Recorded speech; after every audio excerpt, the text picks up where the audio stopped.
বা আজকে দেখি বাটিতে ভাত বাড়ছো। এমনি তো কোনোদিন এত স্টাইলিশ করে খাও না। বাহ, এটা শুধুমাত্র আপনাদের দেখানোর জন্য, এইভাবে কোনোদিনও খেতে দেয় না কিন্তু। এতদিন তো মাই রান্না করে খাইয়েছে, এখন মার থেকে আমিও একটু আধটু রান্না শিখেছি, তো আমিও মাঝে মধ্যে রান্না করি। কিন্তু যেদিন মা রান্না করে সেদিন আমার খাওয়াটা ভালো হয়। সেদিন দুপুরে খাওয়ার পরেও বিকালে পারলে আমি আরেকবার খেয়ে নিই, কারণ মার হাতের রান্না খুবই টেস্টি হয়।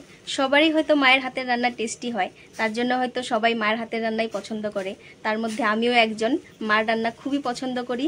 আর মা যেদিন রান্না করে চেষ্টা করি মার রান্নাগুলো বসে বসে দেখার, কারণ মা যখন রান্না করে সেই রান্নাগুলো আমাদের রান্নার থেকে একটু অন্যরকম হয়, অন্যরকম স্টাইলেই রান্না করে। আমি বসে পড়েছি মার রান্না দেখব কিভাবে কি রান্না করে। আর মা বলেছে যে আজকে কচু শাকটা একটু অন্যরকম ভাবে করবে। চলুন আপনারাও দেখতে থাকুন।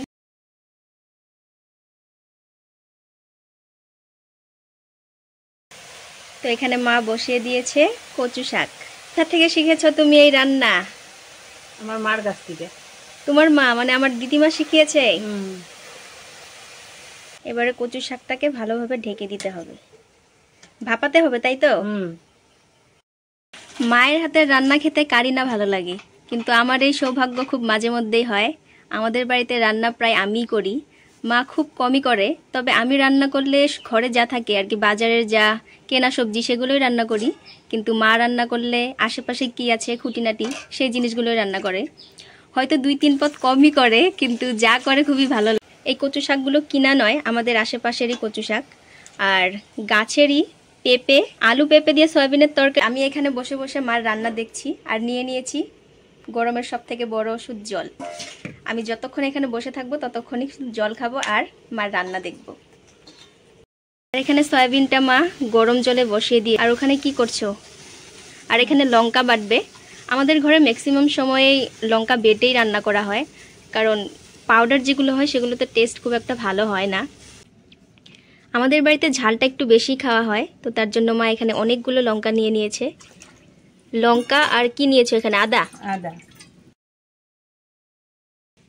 লঙ্কাগুলো কিন্তু খুব ঝাল, তখন আমার হাতে লেগেছিল। তো এখানে মশলাটাও বাটা হয়ে গেছে। আমি যে বললাম আমাদের গাছের পেঁপে, এই যে দেখুন, এগুলো হচ্ছে আমাদের গাছের পেঁপে। মাঝে মধ্যে চলে যায় আর কি। আর আজকে কি খুব রোদ দিয়েছে দেখুন, থাকাই যাচ্ছে না।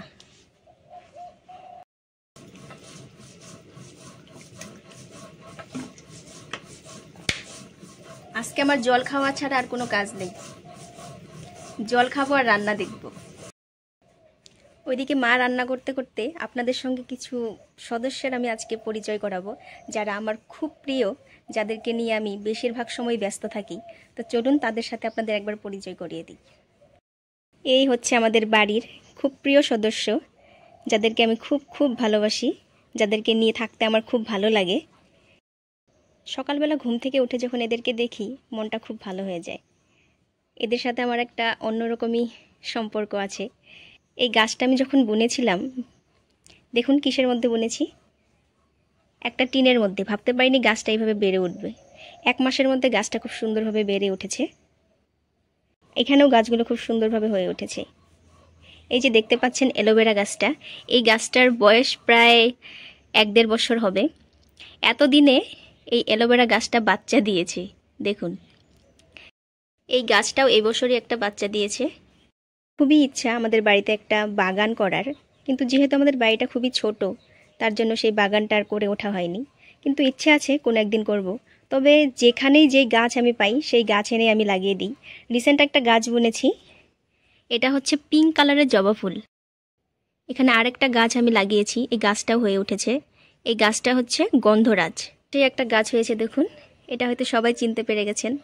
হ্যাঁ, এটা হচ্ছে শিউলি ফুল, আমার খুব প্রিয় একটা ফুল। যেহেতু আমাদের বাড়িতে মন্দির আছে, তো বিভিন্ন রকমের ফুলও আমাদের বাড়িতে আছে। এদিকে কি জানি রান্না হয়ে গিয়েছে, কচু শাকটা ভাপানো হয়ে গিয়েছে এদিকে। তো এটা এবার ভালোভাবে ঝরানো হবে।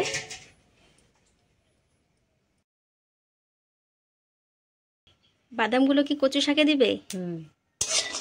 আর একটা কি করবে বলছিলে বাদাম দিয়ে? বাদাম দিয়ে বাটা। বাদামের বাটা মানে বাদামের চাটনি।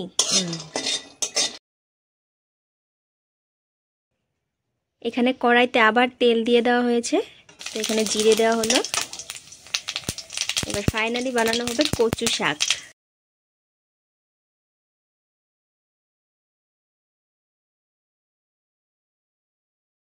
আর দেওয়া হলো কাঁচা লঙ্কা।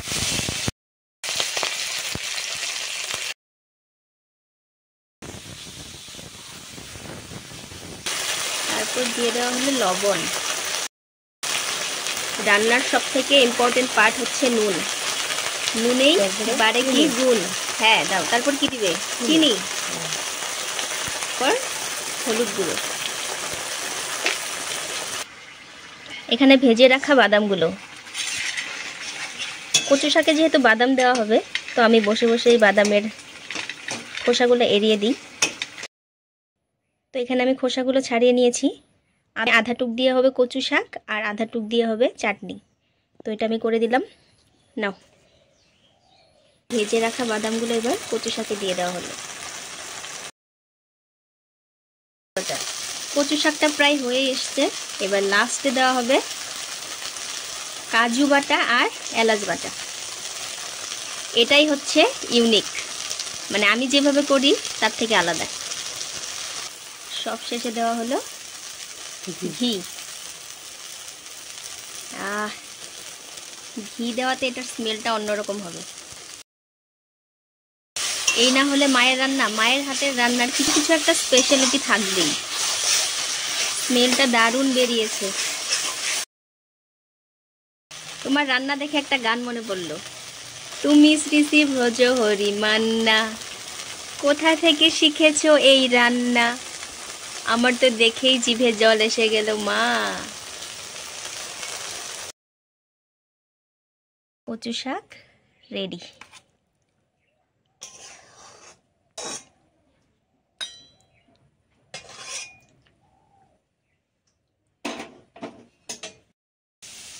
আমি এখানে নিয়ে বসেছিলাম 3 বোতল জল, আর 1 বোতল খেয়ে নিয়েছি। এই যে এখনো 1.5 বোতলের মতো বাকি। তো এখানে কড়াই বসিয়ে দেওয়া হয়েছে। এবারে সয়াবিনের তরকারিটা বানানো হবে।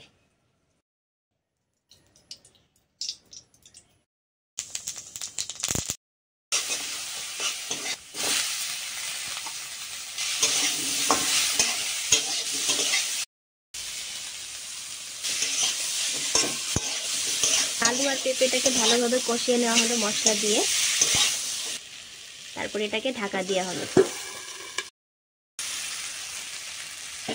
আলু সয়াবিনের কম্বিনেশনটা কি সুন্দর লাগছে দেখতে। এই গরমে মা রান্না করছে, আমি তো তবু জল খাচ্ছি, তো ভাবলাম মার জন্য একটু শরবত করে দিই। এই শরবতে আমি আরেকটা জিনিস অ্যাড করব। দেখুন, এটা হচ্ছে বুটের ছাতু। আমি শরবত বানালে এভাবেই বুটের ছাতু দিয়ে শরবত বানাই। বুটের ছাতু দিয়ে শরবত করলে টেস্টিও হয়, আর এটা অনেক হেলদি কিন্তু। তো শরবতটা রেডি হয়ে গেছে। এই যে নিন আপনার শরবত, খেয়ে বলেন কেমন হয়েছে। ঠিকঠাক? ঠিকঠাক, টেস্টি হয়েছে। Thank you. এদিকে তরকারিটা হয়ে এসেছে। লাস্টে দিয়ে দেওয়া হলো গরম মশলা বাটা।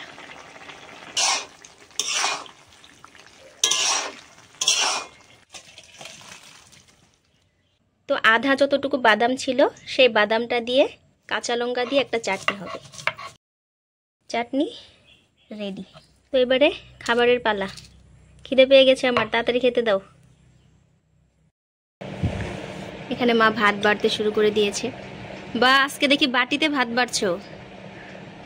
এমনি তো কোনোদিন এত স্টাইলিশ করে খাও না। বাহ, এটা শুধুমাত্র আপনাদের দেখানোর জন্য, এইভাবে কোনোদিনও খেতে দেয় না কিন্তু। সামনে খাবার নিয়ে এত কথা বলতে হয় না, তবু বলছি আমি আর অপেক্ষা করতে পারছি না। এবার আমি খেয়ে নিই। আপনাদের সাথে আবার দেখা হবে নেক্সট ভিডিওতে। সবাই খুব ভালো থাকবেন, সুস্থ থাকবেন। নমস্কার।